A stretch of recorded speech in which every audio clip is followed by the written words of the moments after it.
So earlier today, I spoke to a professor from Grand Valley State University, all the way in Michigan, in the United States, and it's all about the inauguration of the president-elect Joe Biden, alongside Vice President-elect Kamala Harris, happening a couple of hours from now in Washington, D.C., at the Capitol Hill building. And yeah, so we also actually try to understand. Well, my interaction with him earlier was about trying to understand what is the way forward. What does this mean for, when it comes to relationship with between Africa and the United States? What are the things we should expect, okay, when it comes to foreign policies? We spoke about that. And then we also looked at What's what is it going to be like under the Biden-led administration when it comes to the black communities? Are we going to see a change, especially with the issue of systemic racism?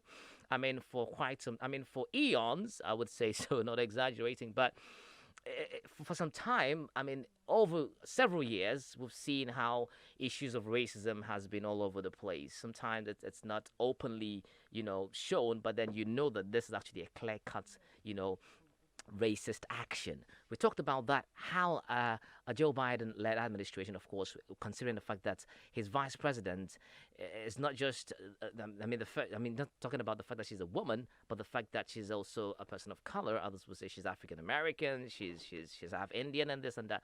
But then, would that play a significant role towards changing issues that are faced within the black communities? And then we also looked at the situation at the moment in the United States, given the incidents that took place at Capitol Hill in Washington, D.C., attacking the building by some radical group and all of that. So here is Professor Richard Yidana. He is a historical sociologist, political economist on development and culture from in Michigan of the Grand Valley State University, and he talks. Stay. In a few hours, the president-elect Joe Biden would be sworn into office alongside his vice president-elect Kamala Harris, and we are looking to try to understand what the future would be like. How is it going to be like under the president elect Joe Biden, who would be president in a few hours? What should we expect in the future under his administration? Also, in terms of foreign policies, how is that going to alternate in terms of its relationship, the USA's relationship with, Africa? And of course, what would change under his administration with respect to the African American community? Okay, so there are two dimensions to your question. So let me respond to the first one. In Right. terms of Africa itself, Right. uh, in relation to U.S. foreign policy, strategically, nothing will significantly change under the Biden administration. And the reasoning is that every president, beginning with Eisenhower, who in many ways is the first president to craft a foreign policy towards Africa, is that they function on this principle of instrumentalism, meaning that their relationship with Africa is based on the strategic national security interests of the United States, more so than Africa itself. So it's a means-ends relationship. That has been the case, at the very least, since the 1960s, and that continues to be the case. What will change is that Biden will offer some degree of moral and ethical clarity to American foreign policy, particularly as it relates to Africa, because the Trump administration came in with a doctrine of America First, and that doctrine was essentially exclusionary to many previously important strategic spaces around the world that the U.S. played a great role in. So if there's going to be any major shift, that shift is going to come from how Africa is going to perceive the moral and ethical leadership of the United States moving forward. Other than that, the strategic interest doesn't change because every president functions within certain institutional enabling as well as limiting capacities. So Biden cannot do beyond what He can. the national interest of the United States would demand of him to do. In terms of what was the second question? Sorry. Policies, African policy. American policies in terms of foreign policies. How it would change, or it would be the same with Biden's administration. The policy on human rights might change under the Biden administration, but as I said, the strategic national geopolitical interest of the U.S. It functions within the framework of established professional bureaucratic infrastructure. Those things the president cannot significantly change. Presidents tend to have their own blueprint. Kennedy, for instance, was very interested in the relationship between development and democracy. Jimmy Carter was very interested in the moral clarity of American leadership, so he emphasized human rights. George Bush Jr. Was very interested in nation building and showing up weaker states in Africa because he thought that stronger states were repellent against global terrorism. But if you look from the 1960s to the present, every president has functioned within two fundamental sort of ideological framework, either global anti-communism, and after the collapse of communism in 1989, that framework became global anti-terrorism and other national security resource interests. Right. Those things, presidents can't significantly change them. What they can change is the sort of principles that they bring to the execution of those strategic interests. That's about it. So no matter how people think about how violent and in many ways derelict President Trump's foreign policy in general, and in particular towards Africa was, because he didn't seem to have any organized, principled, bureaucratic sort of policy towards Africa. But beyond that, Biden can't, or no president can significantly alter or work beyond what is allowed given the institutional sort of restrictions. Right. So so we're looking at a situation whereby something that can change under the Biden-led administration is the issue of human rights, as you made mention of. Is that correct? That might change because the expectation is we still don't know what Biden's policies are going to be, right? So right. Whatever I'm saying is based on the few things that Biden said during the presidential campaign. But I think it's reasonable to expect that he would bring or restore some degree of moral clarity to American leadership globally. Right. If that happens, then we can expect that moral clarity will spill over into the sort of policy that he puts together towards Africa. Okay. Now, this is outside the United States territory, of course, dealing with Africa as a continent. Let's focus on the United States, specifically the black community, African-American communities and all of that. Are we going to see a different face altogether, given the fact that his vice president-elect, Kamala Harris, is a person of color?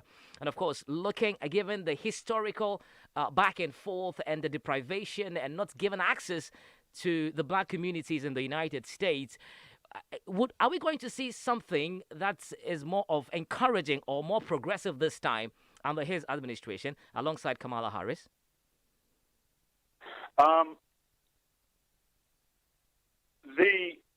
So far, his appointment, the appointment that he has made, the defense secretary is an African American.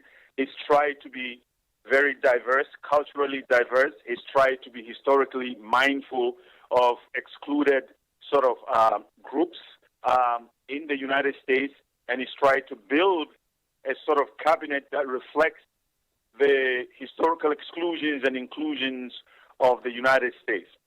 Now, I think we have to be cautious in terms of our expectations.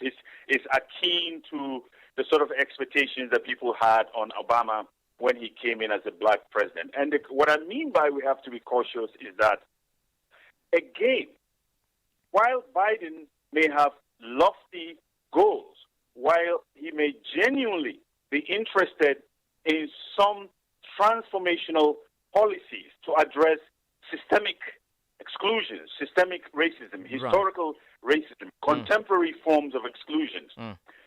He's limited again by the governmental architecture because Congress plays a role. And so if he's able to deliver a negotiated outcome with Congress, then he might be able to deliver something concrete and something meaningful to minorities, specifically African Americans. But given that Congress at this point, the Democrats don't have an overwhelming majority in neither house. They are not. I think in the House of Representatives, they only have about 11 to 15 majority up on the Republicans, and in the Senate it's the 50-50 split with Kamala Harris as the president. So as the president of the Senate, so she gives the tiebreaker to the Democrats. But there's one particular Democrat from West Virginia, Senator Manchin, who is essentially a wild card in terms of what Biden might be able to do in terms of his policies. Right. Now, his own pronouncement suggests that he's interested and committed to doing something about forms of historical injustice and forms of exclusions, particularly with minorities, people of African descent in the United States, and of course, women and other groups. However, again, presidents function within the allowable institutional infrastructure. They can't function outside of that because of the democratic infrastructure within their work. Right. But yes, everything now points to the fact that he may be interested and may be committed to doing something about forms of systemic injustice, particularly given the backdrop of the Black Lives Matter movement very recently. Great submission. I mean, if I got you correctly, it's all about the fact that we shouldn't be so overwhelmed by the fact that he's been talking more about, criticizing the racism against the black communities, and of course the fact that he has a vice president, a woman, and for that matter, a person of color. It doesn't necessarily mean it will be all good, all rosy in these communities. He has a limited, power to function with, given his office. Yes. Right. Yes, and we also don't want to conflict, or we don't want to equate the language of political campaigns with governance. Right. True. Because governance is fundamentally moderated by pragmatic outcomes, what you can get and what you can do. Right. Politics anywhere in the world, beginning with Machiavelli, the language of politics is about telling the people what you actually cannot deliver because you want to be elected. To give you an example, there's no Ghanaian candidate or African candidate when running for office who will tell the people, or Nana or John Mahama did not say to Ghanaians, you elect me, I won't be able to deliver most of the things you want. It will take me 10 years if you want me to deliver something for you. Right. So essentially there's an inbuilt sort of lofty expectations that is worked into the language of political campaigns. Governance, on the other hand, is based on concrete, pragmatic, deliverable outcomes. Those two things are not the same. Brilliant. Anyway, so let's also move a bit from that. Thank you very much for that clarity and educating us in that regard. Now, let's move away from the inauguration, which of course will be happening in a few hours. Now, let's look at. It would be good for you to also give us a picture to hear from you. What's the temperature like, given the event that happened recently at the Capitol Hill building, where the inauguration ceremony would be taking place? How's the country looking like? I mean, you're in Michigan at the moment, I believe, but then you can give us a general picture, more of like, what is it like? There's anticipatory nervousness. There's hope.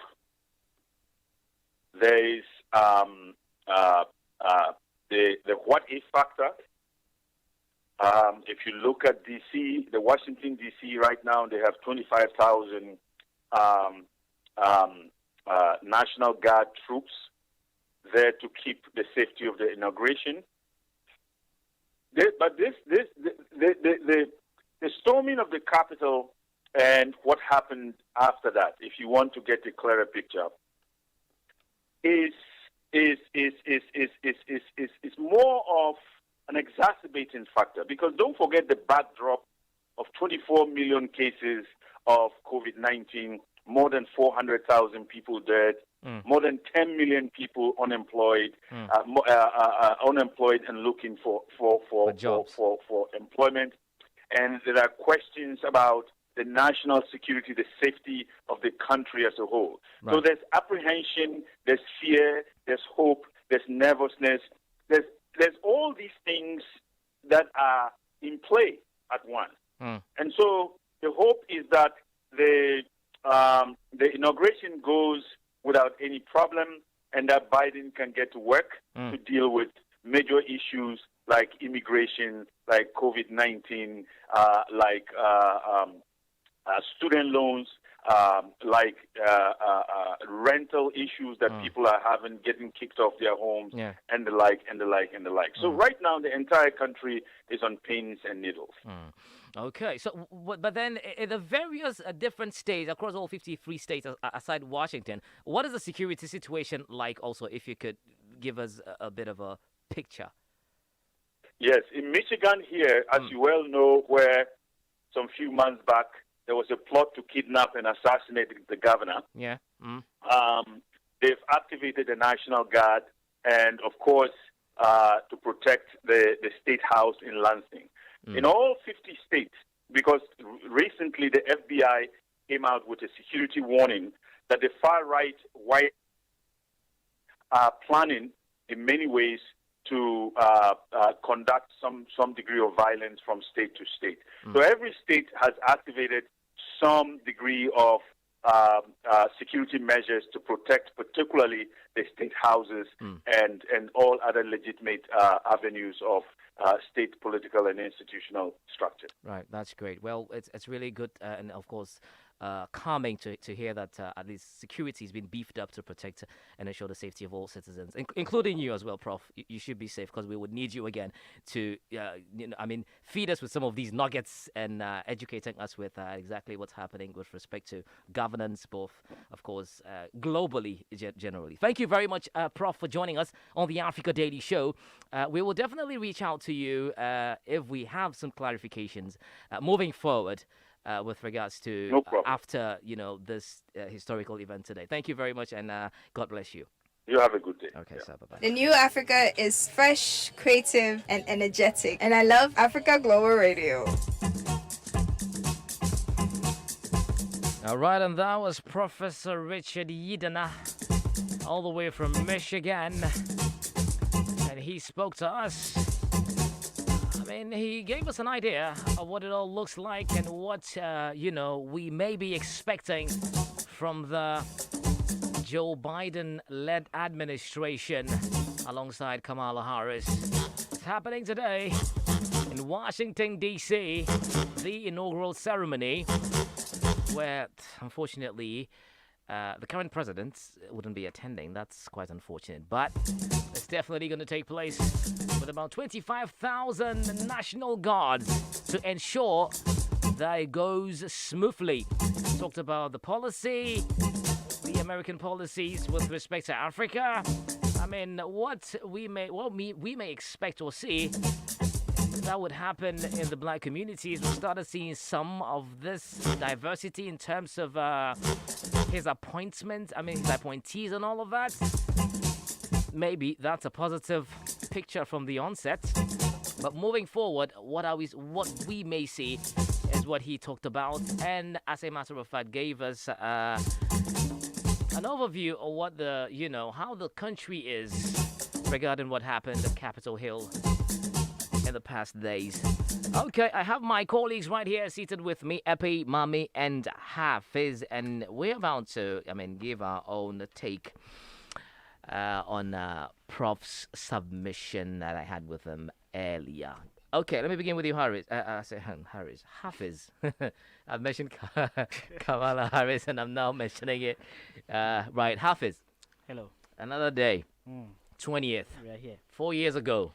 Wow. We're about 4 years ago. So It was can more we, of like. can we refer to Donald Trump today as ex-president? Is he X? Or He has it not. has- He's not X yet. Until, I mean, yeah, he'll be an X in when he like takes the oath. 26 minutes. in like 26 minutes. Yeah, Charlie, the why election did is you- starting that, at 3 p.m. that was too fast. At What? 3. Wow. Yeah. Charlie, give the guy a break. Now he's still president. 26 It's minutes. still president. It doesn't It's matter. But if He you were has like president 26 minutes left. but Yeah. if you were president for 26 minutes, what would you do? Me? Hey, guy. Which president? Which If country's you were the most president? powerful man in the world for 26 minutes, essentially that's what it is. What would you do in 26 minutes? Honestly. He's thinking of diabolical plans anyway. Anyway, Harris. I said, why Harris? Hafiz, behave yourself. So I need to call you should Mr. Gunu. I don't need to mention, keep mentioning, But then, I mean, Prof made mention of a whole lot of things, starting with, policies, American policies that has to do with Africa. I mean, the whole question is about what is it going to be like between Africa and America? Are we seeing a change?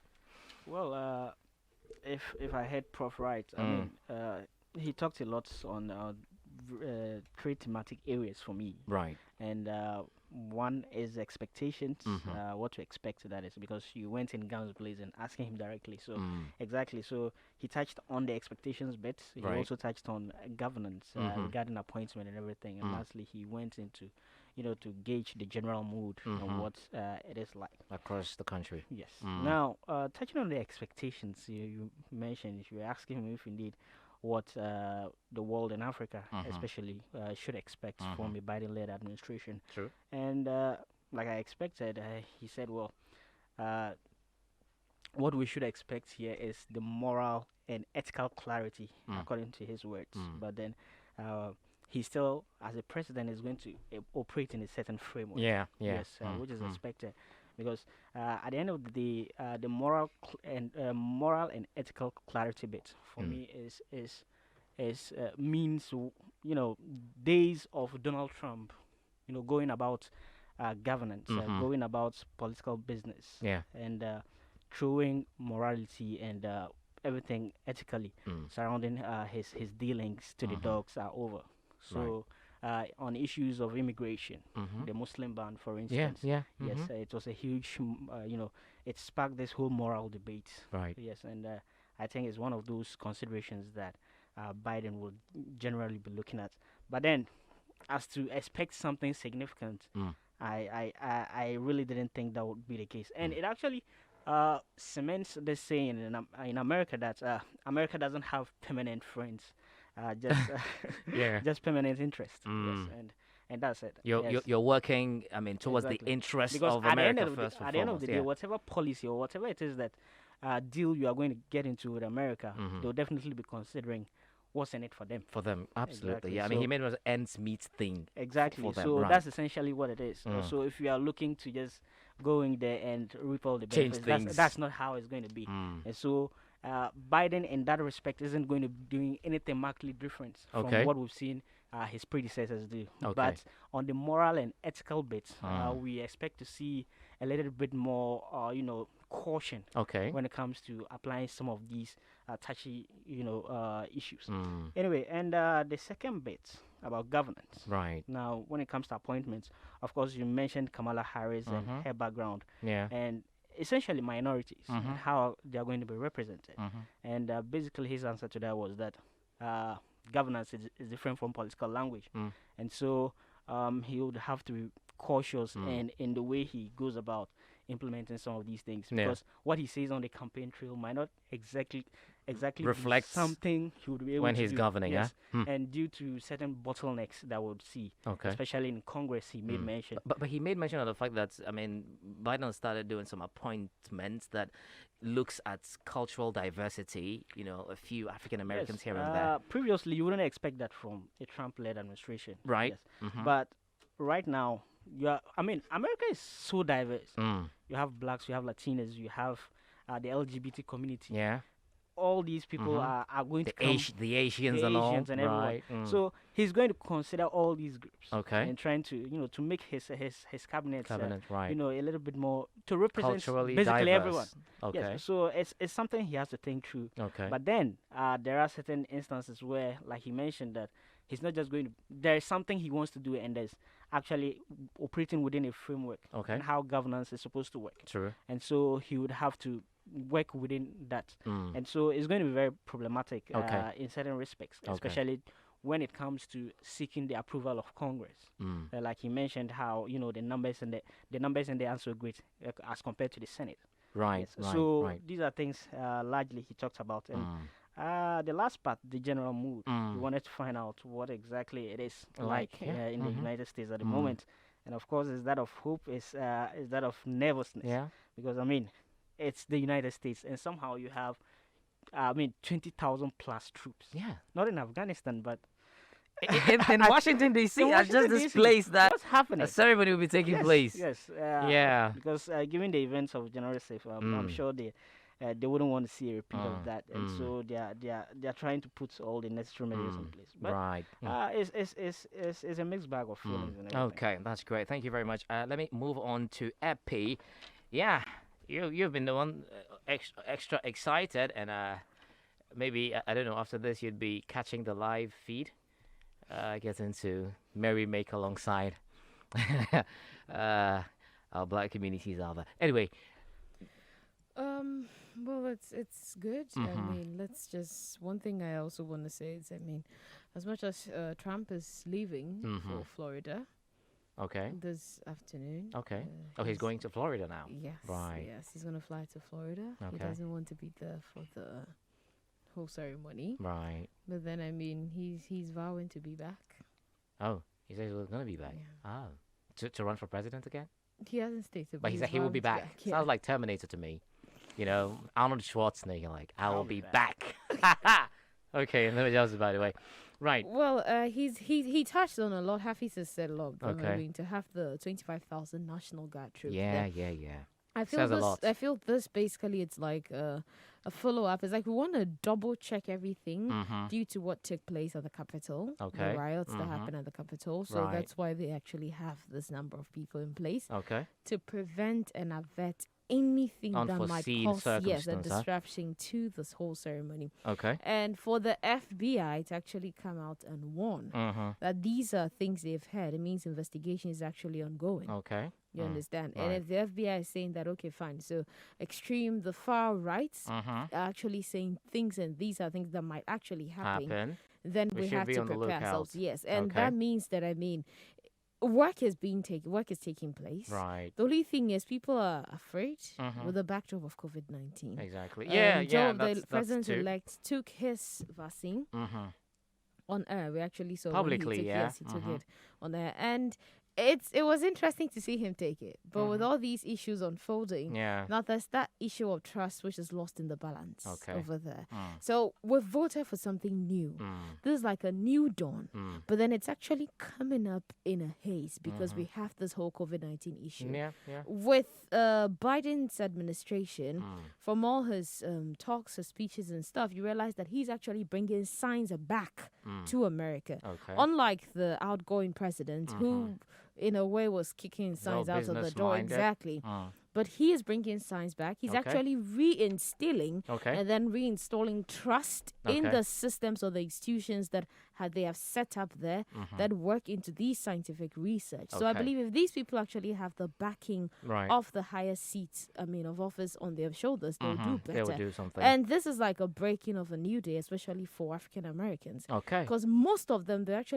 went out there to really vote Mm-hmm. for this change. So it's like my votes counted, and today I get to see will that make a take change, yeah? yes. And like he mentioned, let's not really put expectations Too on the- high, yeah. I mean, he exactly. referred to Barack Obama. It was like, Yes. Charlie. Yeah, I mean, we had a song, Barack Obama, from our own Black Barack, Rasta, right? Barack, It was like, it's a new Obama. dawn. We've taken over. We're Yeah. calling it the Black House now. But then he said, what did we see? He was working within the confines of the what you work in line. You don't go out of line. Don't It, forget it, that, it, right? it reminds me of something Putin said, the Mm. Russian president. He was like, before you actually do get into power, you actually have this great big dreams of change and all that. And when you When you get there, actually do get into power, you have the- these men who are yeah. seated up, and the then they tell you that mechanisms you have actually your drive ideas, you. You but don't there drive are it. things we work with. Right. Okay. Thank you very much, Epe. Let's get on to Mami, who is counting down. How many more minutes? 17. 17 to So stepping Donald down. Trump becomes an Ex-president. Yeah. Anyway, well, what's up? What do we have? Uh, I mean, you listen to Prof. yes, I did. Mm. Prof said a lot. Mm. Hafiz added his. Right. And Epi topped it up Mm. with his. And you can close the lid. You can close the cup with the lid. Just do that. So yeah, I mean, Mm. the president-elect of the United States Right. might not have set plans he has for The black community. relations Right. with Africa or the black communities. Okay. Right. But according to a new story I'm reading from Essence here, Okay.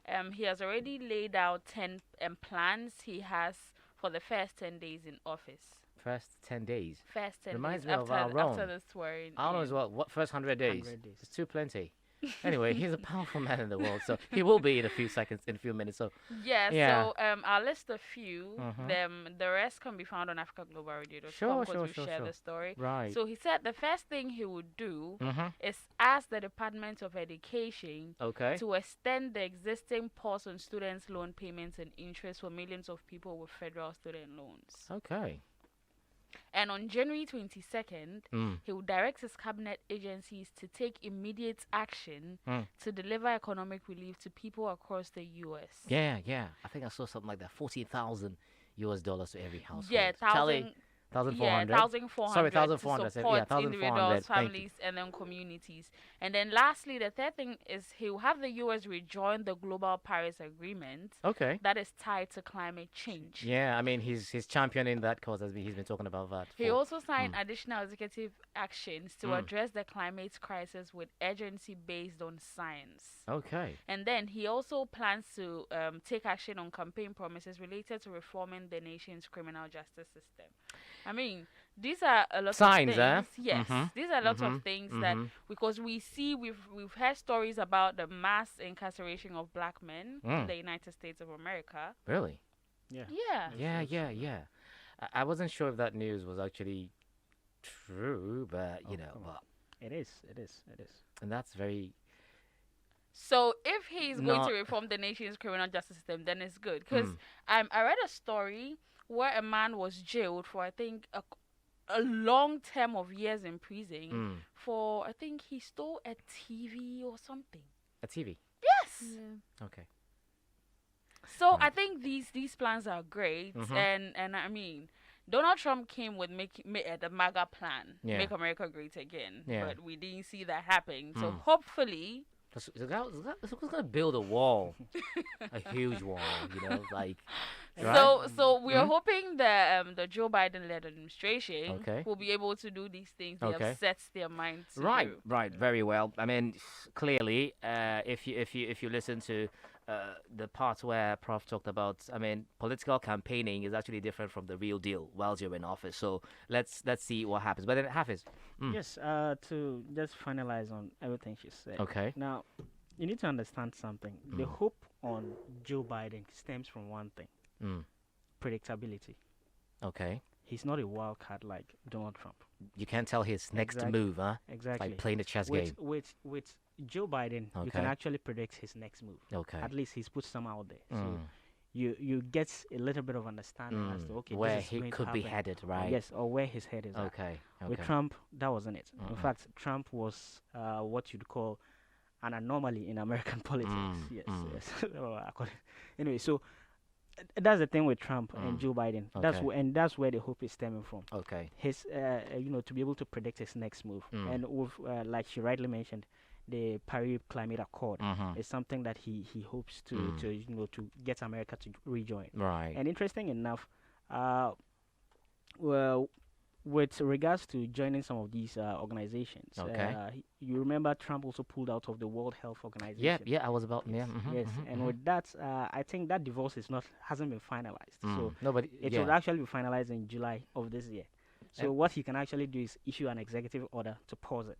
So it's something he's going to work on. So Right. he's mentioned some of the things he's actually going to do. Mm. And for him, you can actually see The some direction, sort of direction. Mm. Yes, but we actually need You to. can't really be so certain. Yes, but I mean, he when also Obama took mentioned, office, the fact that we need to be cautious in our expectations. yeah, Yes. shouldn't be too overwhelmed. I mean, Yeah. when Obama took office, we knew everybody, But that Africa was the moving thing to with Trump. America. The bar is so low. All moving to America. I mean, it was like, my guy was like, you know what? Now the sheep is going to come and we're all going to get this. I'm like, which sheep? No, no, no. Yeah, I mean, we Which sheep? cannot blame him. We cannot blame him for asking us to lower expectations. Yeah. Because I mean, Yeah, right. we've seen the world. We've seen it's like we're expecting him to come and fix the world. Exactly. Exactly. And Yeah. he's not Yeah, going to yeah. And he's just a Exactly. man. Yeah, yeah. He's not going to He's- fix exactly. all the problems overnight. No, no, I no, mean, no, he no. he'll do his best to the best of his ability, but Yeah. it's like we shouldn't expect him to just like come and then just do this like Superman, and then everything will go back to normal. Well, he's a politician for one, so Yeah, let's not I forget mean, that. so- Right, right. you'd expect that Mm. he would want to be, for most of the matters or Yeah. dealings that he's Mm. going to engage in, Mm. he would want to be politically correct. He would want Yeah. to, toe the lines of best practices. Okay. Unlike his predecessor that was like, hey, when he feels like not doing anything, I mean, he doesn't care what you say. I'm banning you. Yes, I'm doing whatever Yeah. it is I want. You're You know, fired. yeah, Yes. yeah. This We're guy gonna build- actually yeah. has respect for the structures within which he works. Okay, okay. Abby, real We quick, want to also- top up? Yeah, Mhm. I think it's good that we have 17 of the House GOP, the Grand Old Party of the Republicans, Okay. who have committed to work with Biden. Oh, that's nice. Yes. All Yeah. inclusive, huh? Yes. Great. Thank you very much, guys, for joining us on the discussion zone. Very interesting. Of course, I mean, Prof actually dropped a whole lot of insightful submissions right there. You can listen to it on africaglobalradio.com, our podcast. AGR on demand is right there. You can listen to it again and get to see what are some of the maybe future, expectations of the Joe Biden-led administration.